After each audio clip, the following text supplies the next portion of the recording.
Okay, so in this one, I'm just gonna do a quick scene breakdown of this one right here. I don't know exactly where I'm gonna start, but I guess let's just open up Blender and I'll just kind of run you through my process of where I started, how I made all these things, how I put it all together.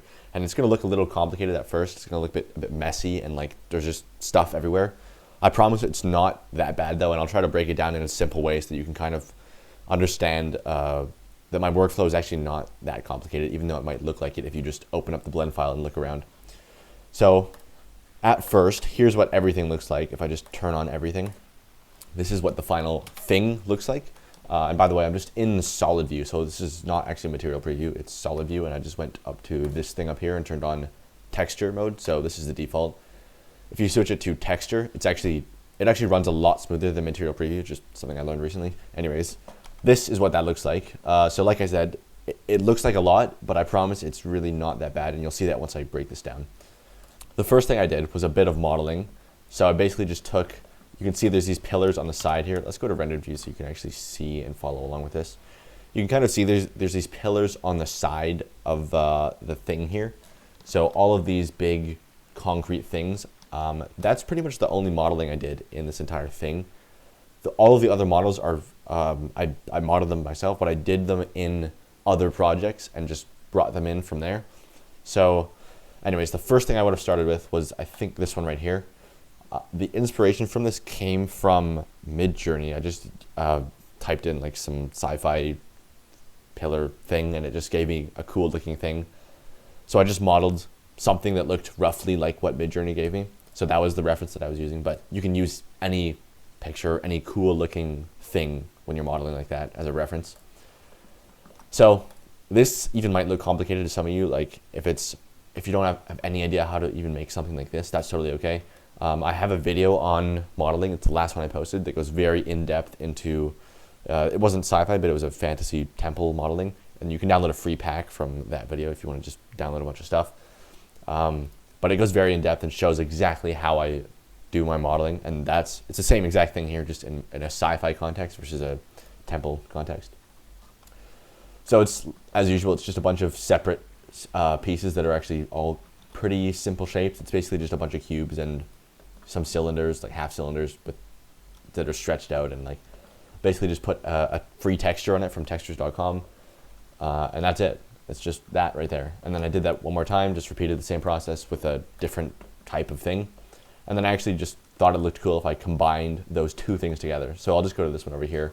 I think in here you can see, yeah, the individual pieces that this is made of. So it's basically just a bunch of cubes, and some are like slanted. It's really not anything that crazy, but then when you put all these shapes together, it becomes something that's a bit more cool to look at. So then once I do that, I just join it together, do it a couple more times to get different pieces, and then you can combine those new pieces into even bigger pieces by taking all the chunks you made, combining them into like bigger chunks, kind of like taking like bigger Lego pieces that you've made and like putting them all together to make an even bigger collection of Lego pieces, if that makes sense. So there's that thing that I made there, there's that pillar in the middle, and then some more of them down here. And all together, now we get some interesting thing to look at. And so this was, I thought this would be like a good starting point to just use as some basic pillars to kind of outline everything. So that's what I did over here. So let me hide, I've organized this just for this video. Normally, like before I started recording, it was a complete mess. Like nothing was named at all. Some of these had names just because I'm in the project file where I made them, not in here. I named them there properly, but there were no collections at all. So don't think you have to organize it like this. You really don't. So you can see what's underneath everything is just a bunch of those things that I made just in a row, right? It's just that in a row. I didn't even, look at this. This is messy. It's not even in a straight line properly. So I don't know. You don't need to like be that precise with things sometimes. I guess that'd be better if that was in a straight line, but whatever.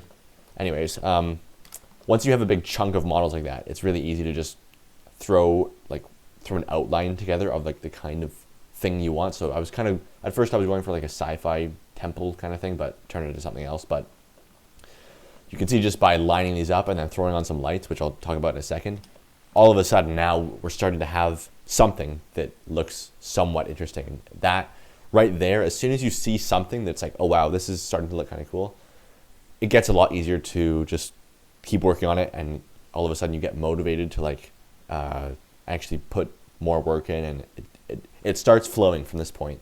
Once you have something to actually look at that it's cool. So let's talk about the lights in here before anything else. Actually, let me bring in one more thing first, and that is this right here. So I just brought in a floor and 2 walls. These are really very, very basic. It's just like a flat plane that's extruded a tiny bit. You don't need to extrude it, but I had some other lights that were like glitching out with it, so I extruded it, and it just looked better, but literally a cube basically, just flattened out. And then same thing, free texture from textures.com. It looks like there's not a roughness map, but if I go to material preview, there actually is, I think this is running into the roughness. Yeah, so it's textures.com. I'll show you the shading setup really quick. It's a lot messier than it needs to be. Basically, it's just this image right here, this one of concrete going into the base color. Ignore pretty much all this. It's kind of doing basically nothing. This is basically doing nothing. There's some ambient occlusion stuff and curves, just making it darker basically. That's not really important at all. What is kind of important is this image right here. This thing is also running into the roughness. So that's how we're getting like that grungy feel and everything, is the darker parts where it's like dark in this image here and grungy in the actual picture. It's going to show up on the texture because the roughness is going to get influenced by that. And I just have a color ramp on here in between where it's going into the roughness. And that allows me to just dial in exactly where I want this to be really shiny and where I want it to be not so shiny. And then I've just taken the specular down a little bit so it's not super intense. And that's it. And that texture is on like 90% of the objects that I made in here. And I think there was maybe one more from textures.com, but it's the exact same setup here. Okay, so let's go back to solid view so it just runs smoothly, and let's get out of here. So now this is where it's like, okay, we've got lighting, we've got a basic outline, we've got a place to put things in. Everything kind of makes sense from this point. And it gets pretty easy once you have like a place with some lights and like some sort of guidance or like direction to go in. Like at this point, it's pretty easy to like make something that looks cool out of this because it's already at a place where it's like, okay, I can see where this can go. It already looks kind of cool. Maybe not finished, but it looks kind of cool. So after that, I brought in some other stuff, and was it this one? Yes, okay, so these are some industrial assets. Let me actually isolate this so you can see what this is. So let's make this full screen. So you can see here, these are just some models I made for some other pieces. So anyways, in that one I made these staircases right here, and this walkway, and some other stuff. But it's basically just, if I isolate one at a time, it's not anything that complicated. It's just simple shapes repeated over and over again in a certain order. So it's like basically just cylinders and cubes in the shape of what seems like a staircase. And then that staircase duplicated in the shape of what seems like a staircase would be like shaped in, if that makes sense. So it's at the fundamental level, it's just like basically cubes and cylinders all together. And then once you just shape it in a certain way and repeat that shape in the shape of what stairs would be, then it all of a sudden becomes something, right? So that's that. Let's look at some other things here. Same thing here, just cubes and cylinders basically, just with some are like obviously more rounded here. But this is pretty messy. If I look at this, like this is not like good quality here. I could have done a lot better job with this, but it's a background thing. It doesn't need to be good, and I did not put much time into this, and I think it was a good thing because you can barely even see it in here. Like this doesn't matter at all here. Just the overall basic shape and colors kind of matter for this because it's going to be in the background. Okay, so hopefully you're starting to see how once you bring things in piece by piece, nothing is that crazy. These pipes here, you can download these for free. There's a big pack of them I made in this video. I'll just link that here. This here is some photo scanned sand from, I went to the beach and photo scanned, yes, sand. So that's in here. Just for some extra grunge and dirt and stuff happening in the foreground. And then let's talk about what's happening in the middle because I brought in some people here. This is actually a photo scan of me that my friend did. The face did not turn out well, but It's just good for like a background thing. Like here, you can't, it looks fine from this far away, so it works. But yes, that is me. I do not look like this in real life, but so that's in there. That's my friend that I also photo scanned. Again, not great quality up close. I just did it on my phone. So it's hard to do people up close on your phone with a photo scan because it's like anything moving is going to be a bit bad. But yeah, it's totally fine for like background stuff like this, or as long as it's far away, looks completely fine. And then at this point, it's starting to look not bad. And the rest of the stuff, if you compare this to what the final thing looks like, is pretty much just filler wires and garbage and just filler warehousey, techie, cyberpunk stuff that just can it could be anything. It could be anything cool and intricate. So I'll show you exactly what it is though. So it's this antennas collection right here. What this is, let me duplicate a couple of these out so you can actually see this. Let's clear the rotation. This is from a pack of models that I have that will be available sometime soon. Again, I'll more info on all that soon, but there's a pack of antennas that I made that I've been using, and it's just like rooftop stuff like this, just a big collection of antennas and just wires and stuff like that. So I just took one of those. I guess it's meant to be like used vertically upright like this, like on a rooftop. Like you'd have like the floor here, and then this thing would be sitting on the floor like that. But you don't have to use it that way. So what I did is I just kind of slammed them in all over the place. Like you can see if I click on any one of these, they're all the same like big chunk of just different antennas. And so those are kind of just going and fitting into any place that seems cool. It doesn't have to make sense at all. Like this looks crazy when you look at it from this side, but then in this context, let's actually take off that textured thing here, go back to material. If I look at where those are, let's actually select this right here. So I know it's starting to get a bit messy, but hopefully you can see kind of how this is all matching up.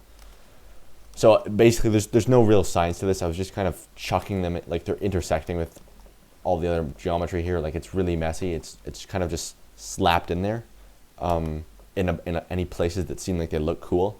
So what I'm doing is literally just looking at the rendered view here, and then while I was making this, what I was doing is just looking at this and then moving these things around, and just any place where it seems like it looks cool, I'll just leave it there, and if it looks bad, I'll just keep moving it until it kind of clicks into place and it just starts looking cool. So you can see this is pretty janky, like having this just clipping through all of this and like not making any sense, and like this is like sticking way out here, but you can't see any of the bad stuff. All you see is this little thing up here, and it looks like this weird intricate thing, and it's cool, and it's fine. It doesn't need to be good from all angles. And so I just repeated that a bunch of times. Like you just take this, duplicate it, like let's rotate this 90 or Y 90, and then if it's like, okay, that looks kind of cool right here, sure, we'll just leave it like right there. And then if you think it looks good, you just place it, and then if it looks bad, you just move it, and then there you go. Before you know it, if you just do that enough times, it'll be completely filled up with just stuff, and it's going to be, that just adds so much intricacy and so much extra detail, and it's such an easy way to do it, just because using models that somebody or me I already made a long time ago. It's basically no effort at this point, because it's just you drop the thing in and then just spam it around wherever it seems like it would fit, and then it works somehow. It actually does. So that's all of these wires and little pieces sticking out. That's all just slamming in these pieces and chunks of pre-made models. Yeah, and I saved that for last. The order that I showed you things in this video is kind of the order that I actually made it in when I was making it, and I think that is important to note, because I wouldn't want to have this, like, look how messy this is. Like this is pretty crazy to look at in solid view when it's just like stuff everywhere. Like if I go to wireframe especially, it's like that is not nice to look at. So you want to kind of save that for the end, and it's just hard to work with all these little intricate pieces if you don't have a solid foundation. So that's why I showed you literally like creating a actual solid foundation of like this first, and then once you have that, adding in these more like intricate pieces and all these different elements, and that brings it all together. But it doesn't work unless you have that really solid foundation most of the time. So yeah, because if you just have all these pieces sticking around, it's a lot harder to work with it, because like you're like, where is everything? So if you can save that kind of thing to the very end and add those small details in the end, that is generally a better workflow in my opinion. Not all the time, but most of the time. And then yeah, it's just I'll show you the volumetrics here. It's just a cube over everything. Set display as bounds. You go to this tab, visibility, display as bounds. That's yeah, I recommend adding that to your shortcuts. Also, if you right click this, add to shortcuts. So mine's D on the keyboard, just display as bounds, and that just gets it out of the way. So this is, if you add a cube, it's going to look like that most of the time, but that's annoying. So display as bounds just gets it out of the way. And then the texture on here is just a volume scatter. I made the color a bit darker just to get, it just makes it less thick basically. Kind of the same as lowering the density, but whatever. And its entropy is turned up a little bit. Just kind of makes, you can see what it's doing when I move this up and down. Makes the bright part of this fog a bit closer to the light source, so 0.5 is fine for this one. Density 0.0025, just happened to look good here. Just pick whatever looks good. 0.01 or 0.001 is usually a good starting place. And that's it, a couple of spotlights. These are at whatever that is, 245,000 watts. And same with this one, just kind of placed in the same direction to make it feel like it's just one light source. This one isn't doing that much, but it's in the back a little bit. The main one is this right here. If I take this out, that's basically all the lighting right there. This one light is basically all the lighting. Just one spotlight placed in the right place. And you can do that by just trying different areas and finding the place that makes the most sense. So yeah, that's it. Hopefully that was a useful breakdown. I know I didn't go super in depth into any one area in particular, but hopefully that gives you just a better idea of like my overall workflow and how it looks complicated in the very end, but then once you break it down piece by piece, it's not actually that bad. And again, if this modeling stuff is confusing, the last video I did was all about that. So I recommend watching that. And yeah, once you model something like this, it's like this piece right here is, I've now saved this to my library and I can reuse this in future projects. And that's how I build up a big asset library, is you just model a thing here and there, pull from your last projects, any new thing you model, you just save it to the rest of the stuff. And then all of a sudden, after a while of doing this, you have like this big pile of chunks of stuff you can use, and like these big, like basic Lego pieces you can just drag and drop in and just create stuff really, really fast. Anyways, yeah, hope that was useful. I think that's it for this one. I will see you in the next one. Thanks for watching. Yeah, bye.